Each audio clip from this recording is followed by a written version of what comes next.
Again, this goes back to military doctrine, how the United States military works, okay? And the military doctrine is prevent the heartland from arising, right? So the United States is here, this is Europe, this is Russia, this is Iran, India, China, Japan, this is Middle East, and this is Africa. All right, so the American military doctrine is this.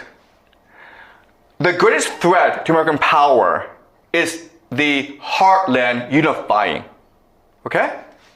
Why? Because if the heartland unifies, it can trade by itself through railways.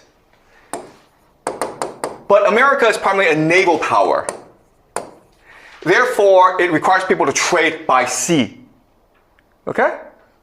And so its strategy is to make sure there's never any cohesion in the heartland.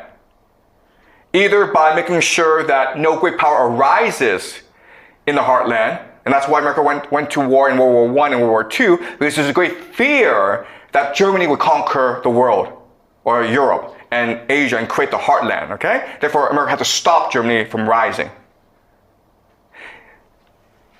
So you either make sure no great power arises, or you create so much conflict that they're always fighting each other. And that used to work before, okay? Now, there's a problem. The problem is the BRICS nations. Russia, Iran, and China are coming together. And if they come together, guys, that's a major piece of the heartland. And everyone else, Europe, Middle East, Africa, India would probably follow, okay? Because it is easier to trade in the heartland than it is to trade with America, especially with the US dollar declining, right?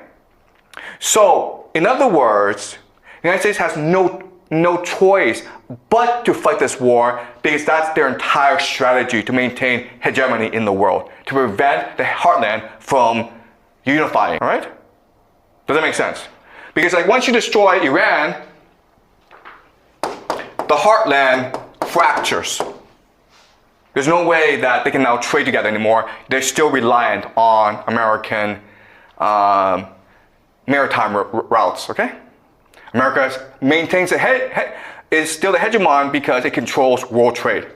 Whoever controls world trade controls the world. Whoever controls the heartland controls world trade. Okay? Does that make sense?